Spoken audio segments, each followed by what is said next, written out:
Okay. Good afternoon and namaste. Today I'm talking about our pedagogical focus, our pedagogies that we use in our STEAM education program. In our one year MA in STEAM education program, you can find further information. You can get further information about this program from our webpage, which is mentioned here, www.kusod.edu.nb. So in this video, I'll be talking about 5 key pedagogical approaches that we have addressed in our program, in our courses.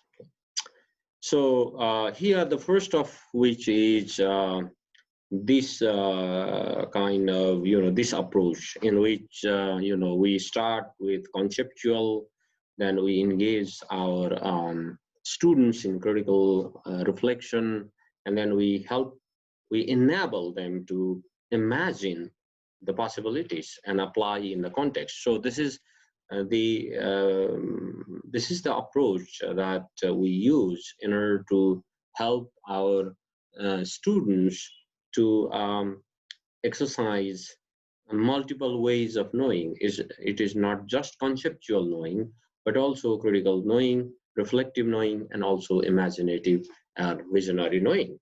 So this is for example, if they if the topic is something, let's say on curriculum, they might read some paper, and then they might understand something. They understand conceptually, and then they see how it has been practiced in their context, in their own personal, professional life. So they reflect different images of curriculum.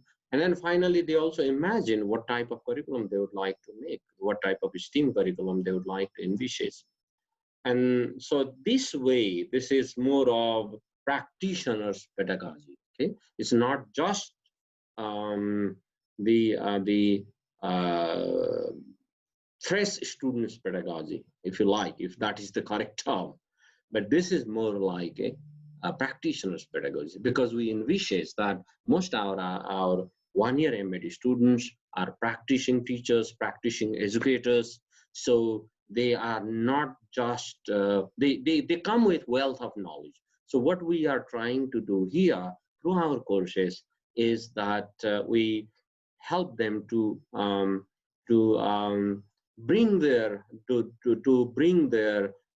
experiences, their values to the fore, so that they can actually understand better about their practice in relation to STEAM education. So this is one approach. The second approach, STEAM, I wrote here 1, this is 2 actually. This is quite interesting. In Eastern wisdom traditions, especially in Buddhism and also in Vedanta, there is a mention of these 3 forms of pedagogy.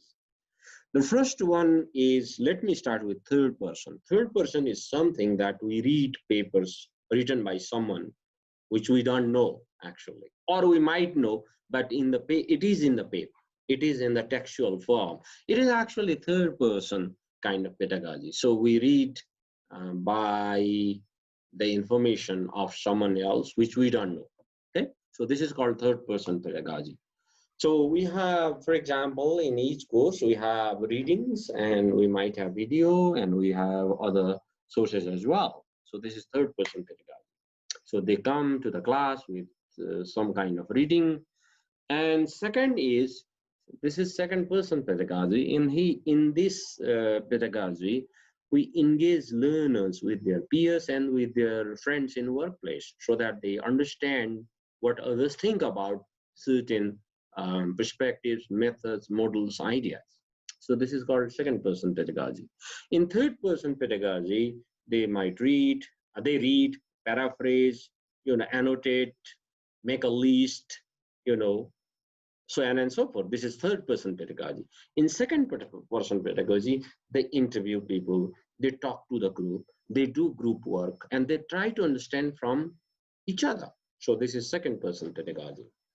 And the first person pedagogy is actually is our own reflection, our on the basis of our experience, what I understood in the end of the day, what am I going to do, what skills do I have. So this is kind of, this is very powerful pedagogy as far as transformative learning, transformative STEAM education is concerned. Okay, so this is one of the very important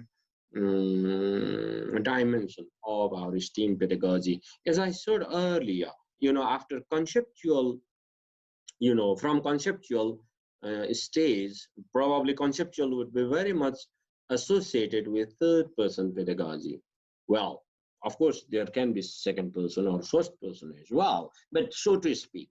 And then when we talk about critical reflective pedagogy, then probably when we talk about reflective pedagogy, reflection is something uh, about our own experience. Okay, reflect on something, we reflect on something, so that is, and then we become critical, what went well, what did not go well, what are the issues, what are the structural problems, what are the endurances, what are the obstacles, and these obstacles can be within me or within the system. And imaginative is vision making. Okay, so here, okay, so it may not be so parallel, but just try to connect these two. So in third person, let me repeat it again. In third person, we read books, we get information from website, or we hear something say, oh, somebody said this one. So this is also third person pedagogy. Okay. So second person, as I said, you do, group discussion, you do interview, and you talk to that person directly. Okay. So it's second person. And first person is about your experience. It's yourself, your experience, your emotions, your perceptions, your belief system. So you go deep down into yourself. This is first person pedagogy. Okay. In ancient times, especially in Buddhism and in Vedanta, these three methods are very, very popular. In third person, you use, let's say Shruti and Smriti. Shruti, you use largely Shruti. Somebody has said this one. In second person, you go to the discourses, you put direct question to so-called masters, okay, or gurus. So this is second. And first person, you meditate and you understand yourself. There are different methods within specific traditions, such as in Buddhism and also in Vedanta. So first person is considered to be the highest one, because you go into meditation and you understand that from your beyond your emotions, beliefs, values, and so on, because meditation would have been thought to transcend those aspects of our life, of our interiority. Sorry. But in modern times, we make it very, very, useful of this one. So in third person, we use literature. In second person, we learn from people. And first person, we learn from ourselves. Okay. So third is this one. So, thanks to Benjamin Bloom, because as I read Bloom again and again, and also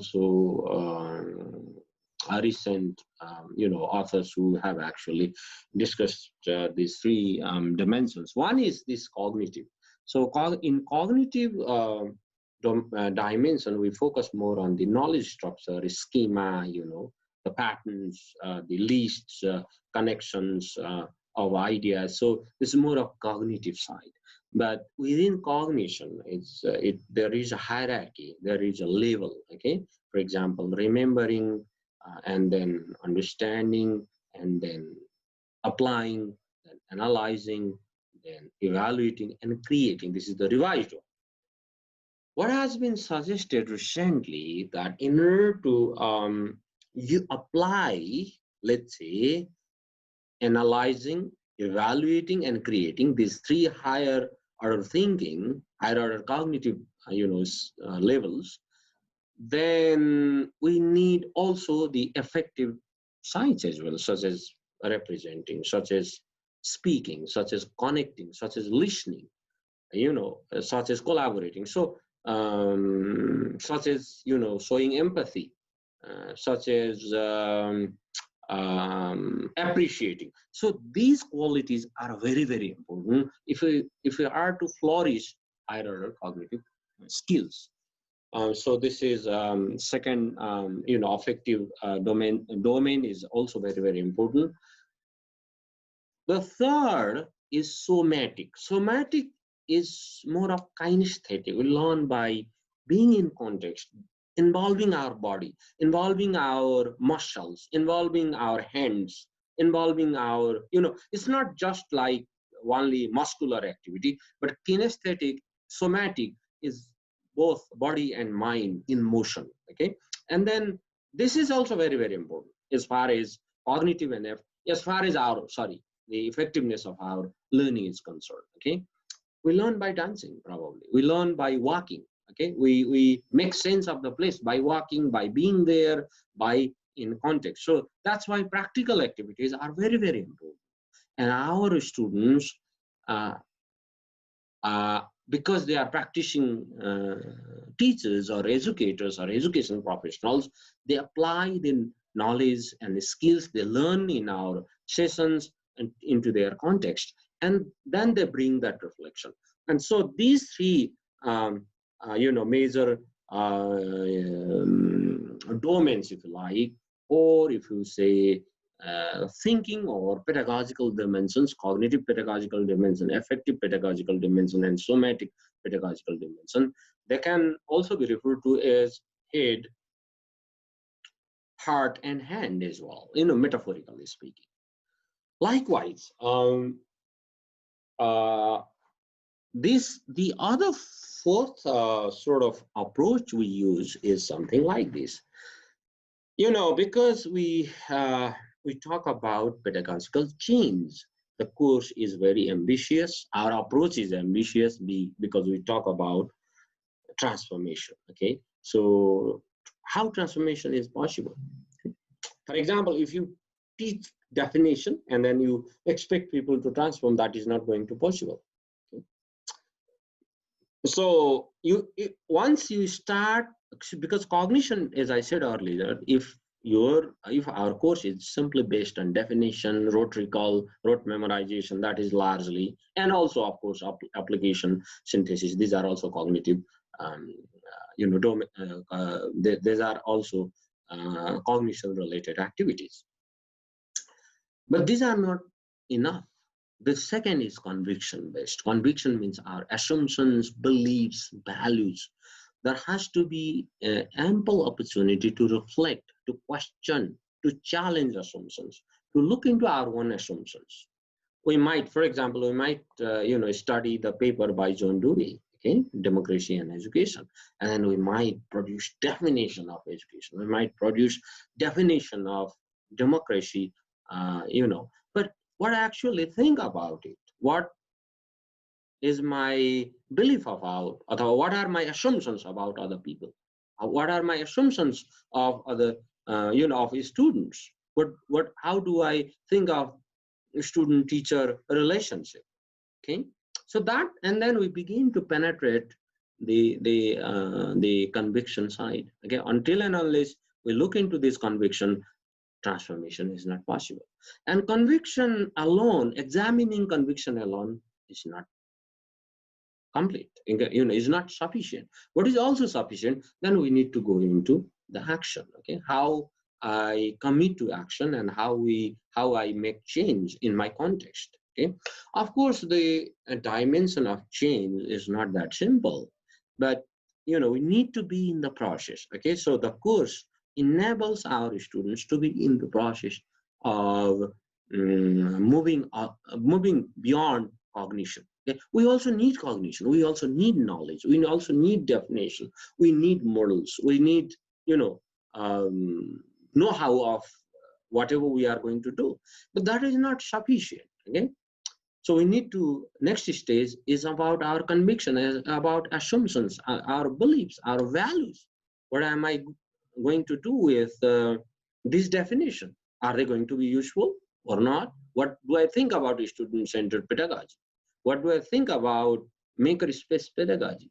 Okay, so this is second. The third then how am I going to apply it? Okay, I said I'm examining my conviction. Am I going to apply in my classroom?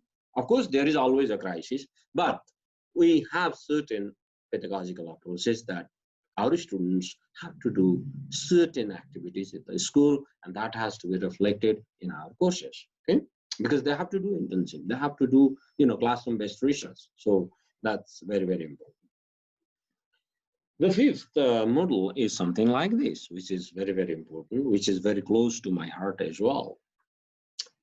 I mean, one of, as I said, our activities, our teaching learning methods are about transforming our thinking, our perspective, looking, um, looking our own practices from the lens of what is more, what can be done more, what is possible in terms of creating an empowering learning environment. And how can we develop educational programs which contribute to social transformation, which contribute to the transformation of my workplace. Okay, so what is transformation then? The question may come here. Okay, so transformation is about creating the workplace more inclusive, more empowering, equitable, okay, justice driven, okay, so that everybody can thrive. Okay, so that is the idea of transformative learning, transformative approach in a simplistic manner. The second would be experiential. So, I mean, I might say I might be talking about something else, but I do, I have to live by that example. So our sessions would be interactive, will be, more participant driven, activities, even if we do blended online more, we do, we have various tools. So the experience will be gained during the process of learning, and also through by doing assignments, by doing project works. The final one, each of our courses is outcomes driven. The module will have outcomes. Okay, modules will be, so there are courses, and within courses there are 3 or 4 modules, and each module has at least one outcome. Outcome is something that you demonstrate. Okay, so demonstrate through presentation, through your application inside the classroom, through written assignment, through your participation in the classroom process. So, and then your assessment becomes transparent through this process. So this is how we have framed our STEM 1-year MA STEM education course. Okay, so thank you very much. Thank you once again. Okay.